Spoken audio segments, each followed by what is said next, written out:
અમેરિકામાં 20 વર્ષ પછી માતાની ધરપકડ. અમેરિકાના એક મોટા સિટીમાં સવારનો સમય હતો. સિટી હંમેશની જેમ ધીમે ધીમે જાગી રહ્યું હતું. રસ્તાઓ પર લોકો કામે જવા નીકળતા હતા. દુકાનો ખુલવાની તૈયારીમાં હતી. પરંતુ એ જ સમયે એક જાહેર સ્થળે બનેલી એક ઘટનાએ એક આખા પરિવારનું જીવન બદલી નાખ્યું. 60 વર્ષની શાંતાબેન પોતાના દીકરા સાથે રહેતી હતી. અમેરિકામાં આવ્યાને તેમને 20 વર્ષથી પણ વધારે સમય થઈ ગયો હતો. તેમની પાસે ગ્રીન કાર્ડ હતું. તેઓ લાંબા સમયથી કાયદેસર રીતે અમેરિકામાં રહેતા હતા. પરિવારમાં કોઈનો ક્રિમિનલ રેકોર્ડ નહોતો. શાંતાબેનનું જીવન પણ ખૂબ સામાન્ય હતું. તેઓ સવારે વહેલા ઉઠતા, ભગવાનની પૂજા કરતા, દીકરા માટે ચા બનાવતા, પૌત્ર સાથે થોડો સમય પસાર કરતા. તેમને અમેરિકામાં રહેતા ઘણા વર્ષો થઈ ગયા હતા. હવે અમેરિકા તેમના માટે માત્ર વિદેશ નહોતો, આજ તેમનું ઘર બની ગયું હતું. એક દિવસ દીકરાએ તેમને સાથે લઈને બહાર જવાનું નક્કી કર્યું. શાંતાબેનને પણ થોડું બહાર ફરવું હતું.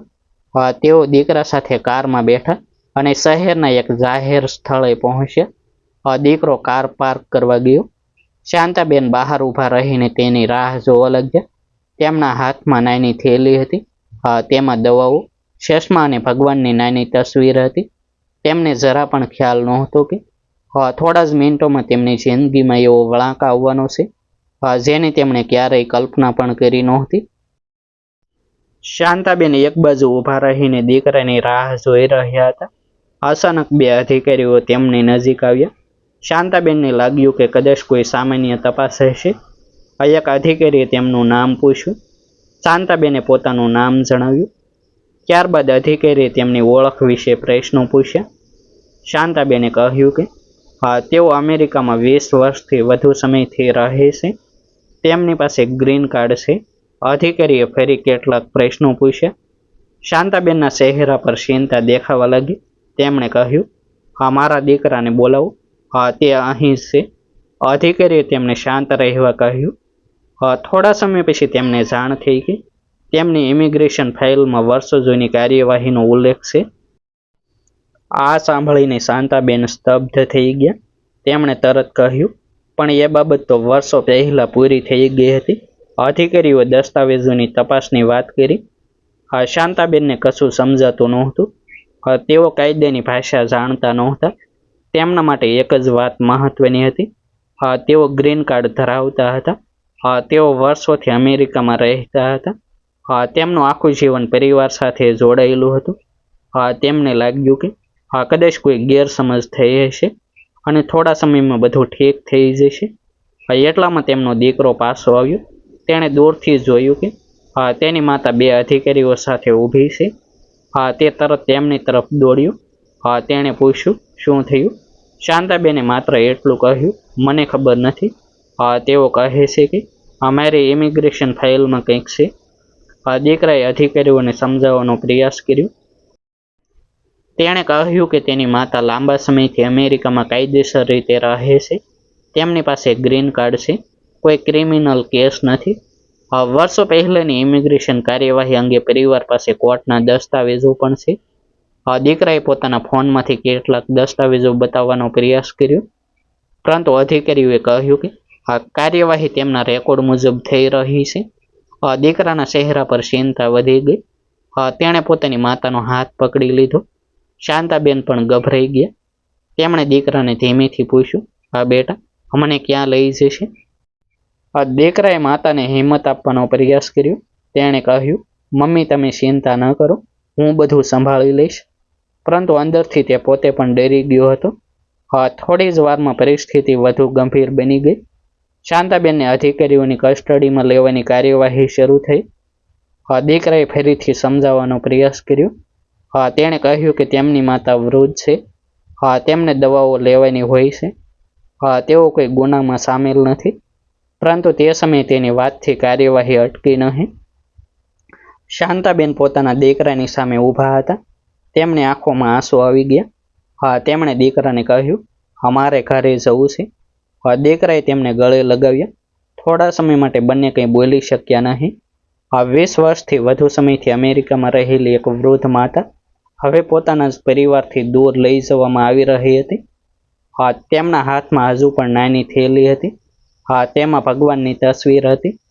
હા, તેઓ વારંવાર પાછળ વળીને પોતાના દીકરાને જોઈ રહ્યા હતા. હા, દીકરો ત્યાં જ ઊભો રહ્યો. તેની આંખો સામે માતાને લઈ જવામાં આવી રહ્યા હતા, પરંતુ તે કંઈ કરી શકતો નહોતો. અંતે શાંતાબેનની નજર દીકરા પર અટકી. હા, તેમણે માત્ર હાથ જોડ્યા. હા, જાણે કહી રહ્યા હોય કે બધું ઠીક કરી દેજે. હા, દીકરાએ તરત જ પોતાની બહેનને ફોન કર્યો. હા, તેની બહેન બીજા શહેરમાં રહેતી હતી. હા, તે વ્યવસાય ઇમિગ્રેશન વકીલ હતી. ઘણા લોકો ઇમિગ્રેશન સંબંધિત કેસોમાં તેની સલાહ લેતા હતા, પરંતુ એ દિવસે તેને પોતાના પરિવાર માટે વકીલ બનવું પડવાનું હતું. ફોન મળતા જ ભાઈએ કહ્યું, દીદી, મમ્મીને અધિકારીઓ લઈ ગયા. બીજી તરફ થોડી ક્ષણ માટે શાંતિ સવાઈ ગઈ. આ બહેને તરત પૂછ્યું, ક્યાં લઈ ગયા, કયા કારણથી? હા, ભાઈએ તેને સ્થળ અને મળેલી માહિતી જણાવી. હા, બહેને કહ્યું, મમ્મીના બધા દસ્તાવેજો મને તરત મોકલ, ગ્રીન કાર્ડ, પાસપોર્ટ અને જૂના કોર્ટના કાગળો બધું. હા, ભાઈએ ફોન પર દસ્તાવેજોની તસવીરો મોકલવાનું શરૂ કર્યું. હા, બહેન એક પછી એક દસ્તાવેજ જોવા લાગી. હા, તેને પોતાની માતાનો જૂનો ઇમિગ્રેશન કેસ યાદ આવ્યો. હા, વર્ષો પહેલા તેની માતા માટે ડિપોર્ટેશન સંબંધિત કાર્યવાહી થઈ હતી, પરંતુ પરિવાર પાસે કોર્ટનો એવો દસ્તાવેજ હતો જેના આધારે તેમને લાગતું હતું કે તે કાર્યવાહી રદ થઈ ગઈ હતી. એટલે જ આજે બનેલી ઘટના તેને વધુ ગંભીર લાગી રહી હતી. મીરાએ પોતાની ઓફિસમાં બેસીને માતાની જૂની ફાઇલ ખોલી. હા, તેણે દરેક તારીખ ધ્યાનથી જોઈ. દરેક કોર્ટ દસ્તાવેજ વાંચ્યો, ગ્રીન કાર્ડની વિગતો તપાસી. હા, પછી તેણે સરકારી રેકોર્ડમાં રહેલી માહિતી સાથે તેને સરખાવવાનું શરૂ કર્યું. હા, થોડી વારમાં તેને એક વાત સમજાઈ. હા, જૂના કેસની કેટલીક વિગતો અને પરિવાર પાસે રહેલા કોર્ટના દસ્તાવેજોમાં તફાવત દેખાતો હતો. આ તફાવત નાનો હતો, પરંતુ ઇમિગ્રેશન કાયદામાં નાની વિગતો પણ મહત્વની બની શકે છે. હા, મીરાએ પોતાને કહ્યું, આ માત્ર એક સામાન્ય ભૂલ નથી લાગતી, આખી ફાઇલ ફરી તપાસવી પડશે. હા, તેણે તરત પોતાના સહકર્મીને ફોન કર્યો. હા, તેણે કહ્યું, હા, મારી માતાની જૂની ઇમિગ્રેશન ફાઇલ કાઢો, આજે જ બધું ચકાસવું પડશે. તે જાણતી હતી કે ભાવનાથી કેસ નહીં જીતે. હા, તેને દસ્તાવેજ જોઈએ. હા, તારીખ જોઈએ, કોર્ટનો રેકોર્ડ જોઈએ, અને સૌથી મહત્વની વાત હતી, તેને એ સાબિત કરવું હતું કે તેની માતાની હાલની સ્થિતિ શું છે. આ તરફ શાંતાબેનને એક ડિટેન્શન સેન્ટરમાં લઈ જવામાં આવ્યા. હા, તેમના માટે આ અનુભવ સંપૂર્ણ અજાણ્યો હતો. 20 વર્ષથી વધુ સમય અમેરિકામાં રહ્યા પછી તેમને ક્યારેય લાગ્યું નહોતું કે એક દિવસ તેઓ પોતે આવા સ્થળે હશે. તેઓ એક ખૂણામાં શાંતિથી બેઠા હતા. હાથમાં ભગવાનની નાની તસવીર હતી. તેમની આંખો વારંવાર દરવાજા તરફ જતી હતી. તેમને પોતાના દીકરાની ચિંતા હતી, પૌત્રોની ચિંતા હતી. ઘરે કોણ જમવાનું બનાવશે તેની પણ ચિંતા હતી. તેમણે મનમાં વિચાર્યું કે તેમના પૌત્રો જ્યારે સ્કૂલથી ઘરે આવશે ત્યારે દાદીને શોધશે. તેમને ખબર નહીં હોય કે દાદી ક્યાં ગઈ. થોડા સમય પછી શાંતાબેનને ફોન કરવાની તક મળી. તેમણે દીકરાને ફોન કર્યો. અવાજ સાંભળતા જ તેમની આંખોમાં આંસુ આવી ગયા. તેમણે પૂછ્યું, હા બેટા, હું ક્યારે ઘરે આવીશ? દીકરો ચૂપ રહ્યો. તેને ખબર નહોતી કે શું કહેવું. તેણે માત્ર કહ્યું, મમ્મી, દીદી કામ કરી રહી છે, તમે હિંમત રાખો, અમે તમને ઘરે લઈ આવીશું. એ રાત્રે દીકરાના ઘરમાં કોઈ ઊંઘી શક્યું નહીં. પૌત્રો દાદીને શોધતા હતા. દાદીની ખાલી ખુરશી સામે બધાની નજર જતી હતી. રસોડામાં દાદીનો કપ પડેલો હતો. સવારમાં જ્યાંથી તેમની દાદી ચા પીતી હતી ત્યાં હવે કોઈ નહોતું. દીકરો વારંવાર ફોન તપાસતો હતો. કદાચ બહેનનો કોઈ સમાચાર આવશે. બીજી તરફ મીરા પોતાની ઓફિસમાં દસ્તાવેજો તપાસી રહી હતી. રાત વધી રહી હતી, પરંતુ તેની આંખોમાં ઊંઘ નહોતી. તે એક જ સવાલનો જવાબ શોધી રહી હતી. જો તેની માતા સામેનો જૂનો ડિપોર્ટેશન કેસ ખરેખર કોર્ટમાં રદ થઈ ગયો હતો, તો પછી 20 વર્ષ પછી તેમની કસ્ટડી કેવી રીતે થઈ? મધરાત નજીક આવી ત્યારે મીરાએ જૂની ફાઇલના છેલ્લા ભાગમાં એક દસ્તાવેજ જોયો. તે દસ્તાવેજ તેણે અગાઉ જોયો હતો, પરંતુ આ વખતે તેની નજર એક ચોક્કસ તારીખ પર અટકી ગઈ. તેણે તારીખ ફરી વાંચી. પછી કોર્ટના જોના આદેશની તારીખ સાથે સરખાવી. બંને વચ્ચેનો સંબંધ જોઈને તે થોડા સમય માટે ચૂપ રહી ગઈ. તેણે દસ્તાવેજ પોતાના સહકર્મીને બતાવ્યો. પછી ધીમેથી કહ્યું, જો આ રેકોર્ડ સાચો છે તો આ કેસની દિશા બદલાઈ શકે છે. પરંતુ હજુ કંઈ સાબિત થયું નહોતું. તેની માતા ડિટેન્શન સેન્ટરમાં હતી. પરિવાર રાહ જોઈ રહ્યો હતો. અને મીરા હવે એક એવા કાગળની પાછળ હતી જે કદાચ તેની માતાને ઘરે પાછી લાવી શકે તેમ હતો. મીરાએ આખી રાત પોતાની માતાની જૂની ઇમિગ્રેશન ફાઇલ તપાસી. એક પછી એક દસ્તાવેજ તેની સામે પડ્યા હતા. વર્ષો જૂની તારીખો હતી, કોર્ટના કાગળો હતા, ગ્રીન કાર્ડની નકલો હતી. દરેક કાગળમાં તે એક જ જવાબ શોધી રહી હતી. તેની માતાને ફરી કસ્ટડીમાં લેવાનું કારણ શું હતું? મીરાએ જે તારીખ જોઈ હતી તે સામાન્ય તારીખ નહોતી. તે તારીખ જૂના કોર્ટ આદેશ સાથે જોડાયેલી હતી. તેણે તરત જ પ્રમાણિત નકલ મેળવવાની પ્રક્રિયા શરૂ કરી. તેને ખાતરી હતી કે માત્ર જૂના કાગળની ફોટોકોપીથી વાત નહીં બને, સત્તાવાર રેકોર્ડ જરૂરી હતો.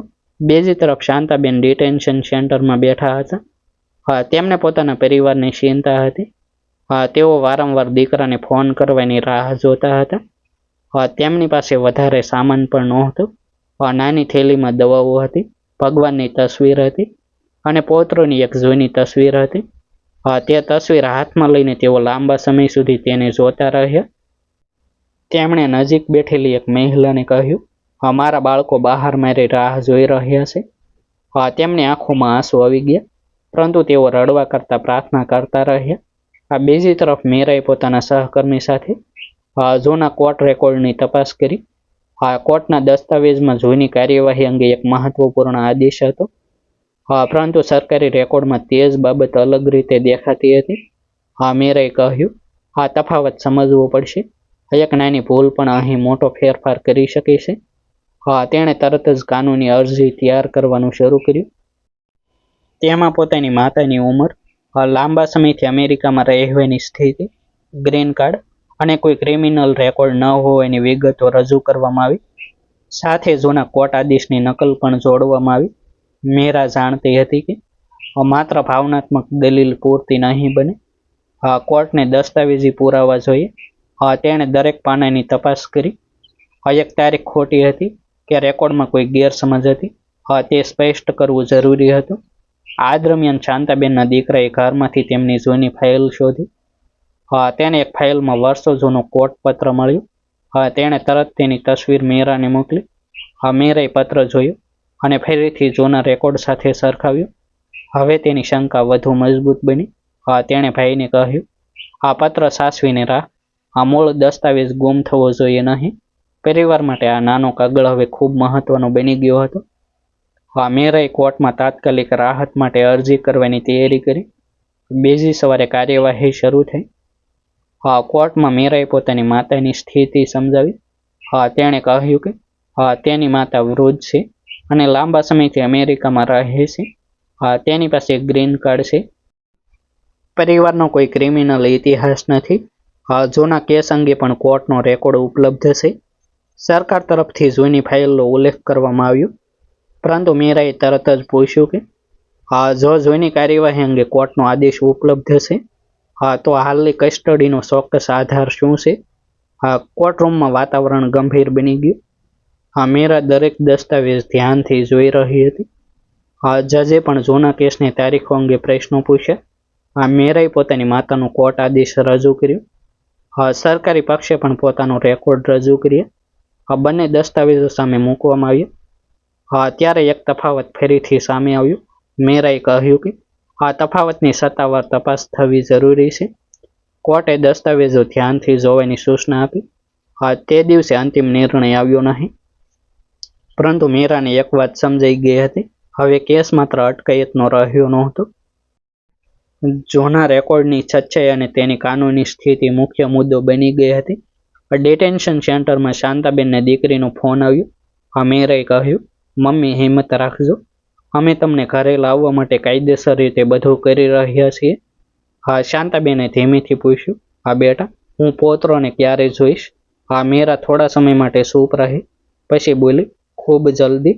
ફોન બંધ થયા પછી મીરાની આંખોમાં પણ આંસુ આવી ગયા, પરંતુ તે ફેરી દસ્તાવેજો તરફ વળી, કારણ કે તેને ખબર હતી કે આ માતાને ઘરે લાવવા માટે હવે ભાવના નહીં, પુરાવા બોલાવવાના હતા. આ એ સમયે મીરાને કોર્ટના જૂના રેકોર્ડમાંથી વધુ એક નોંધ મળી. તે નોંધ માત્ર થોડા શબ્દોની હતી, પરંતુ તેમાં એવી તારીખ હતી જે આખા કેસની દિશા બદલી શકે તેમ હતી. મીરાએ નોંધ વાંચી અને તરત જ પોતાના સહકર્મીને બોલાવ્યું. તેણે કહ્યું, આ દસ્તાવેજો પ્રમાણિત થશે તો મમ્મી માટે સૌથી મહત્વનો પુરાવો બની શકે છે. બીજા દિવસે મીરાએ જૂના કોર્ટ રેકોર્ડની પ્રમાણિત નકલ કોર્ટમાં રજૂ કરી. દસ્તાવેજમાં એવી વિગતો હતી જેનાથી જૂની કાર્યવાહી અંગે પરિવારની વાતને મજબૂતી મળી. મીરાએ કોર્ટ સમક્ષ શાંતાબેનની ઉંમર, તેમનો લાંબા સમયનો અમેરિકામાં કાયદેસર નિવાસ અને કોઈ ક્રિમિનલ રેકોર્ડ ન હોવાની માહિતી રજૂ કરી. તેણે કહ્યું કે જૂના કેસના રેકોર્ડ અને હાલની કાર્યવાહી વચ્ચે સ્પષ્ટતા જરૂરી છે. કોર્ટે બંને પક્ષના દસ્તાવેજો ધ્યાનથી જોયા. થોડા સમય પછી શાંતાબેનને ડિટેન્શનમાંથી મુક્ત કરવાની રાહત મળી. પરિવાર માટે આ સમાચાર અવિશ્વસનીય હતા. દીકરો તરત જ તેમને લેવા નીકળી ગયો. જ્યારે શાંતાબેન બહાર આવ્યા ત્યારે તેમની આંખોમાં આંસુ હતા. દીકરાએ તેમને ગળે લગાવી લીધા. શાંતાબેને કંઈ કહ્યું નહીં. તેઓ માત્ર પોતાના દીકરાના ખભા પર માથું રાખીને થોડા સમય ઊભા રહ્યા. ઘરે પહોંચ્યા પછી પૌત્રો દોડીને દાદીને મળવા આવ્યા. શાંતાબેને બંનેને ગળે લગાવી લીધા. ઘરમાં ફેરી હાસ્ય સંભળાયું. તેમની ખાલી ખુરશી ફેરી ભરાઈ ગઈ. પરંતુ આ ઘટનાએ પરિવારને એક મોટો પાઠ શીખવ્યો. માત્ર ગ્રીન કાર્ડ હોવું પૂરતું નથી. જૂના ઇમિગ્રેશન રેકોર્ડ અને કોર્ટના દસ્તાવેજો પણ સમજવા જરૂરી છે. મીરાએ પરિવારને કહ્યું કે દરેક દસ્તાવેજની પ્રમાણિત નકલ સાચવી રાખવી જોઈએ. કોઈ જૂનો કેસ હોય તો તેની હાલની કાનૂની સ્થિતિ પણ તપાસવી જોઈએ. શાંતાબેન થોડા સમય સુધી ચૂપ રહ્યા. પછી તેમણે દીકરાને કહ્યું, મને સૌથી વધારે ડર એ વાતનો હતો કે અમારા બાળકો મારા વગર શું કરશે. દીકરાની આંખોમાં આંસુ આવી ગયા. તેણે માતાનો હાથ પકડીને કહ્યું, હવે તમે અમારી સાથે છો. એ દિવસે પરિવાર ફરી એક સાથે બેઠો, પરંતુ શાંતાબેનના મનમાં એક સવાલ હજુ પણ હતો. 20 વર્ષથી અમેરિકામાં રહેતી એક વૃદ્ધ મહિલાની જૂની ફાઇલ ફરી અચાનક સામે કેમ આવી? તેનો જવાબ કદાચ ફાઇલમાં હતો, અને એ ફાઇલ હવે પરિવાર માટે માત્ર કાગળોનો ઢગલો નહોતી. તે તેમના સમગ્ર જીવનની કહાની બની ગઈ હતી. ડિસ્ક્લેમર: આ સ્ટોરી સત્ય ઘટનાઓથી પ્રેરિત કાલ્પનિક રજૂઆત છે. પાત્રો અને ઘટનાઓ કલ્પિત છે. તેનો હેતુ કોઈ વાસ્તવિક વ્યક્તિ અથવા સરકારી એજન્સી પર આરોપ મૂકવાનો નથી. આભાર. ફરી મળીશું એક નવી સ્ટોરી સાથે. વિડીયોને લાઇક અને શેર કરવાનું ભૂલશો નહીં. ચેનલને સબસ્ક્રાઇબ કરવાનું ભૂલશો નહીં.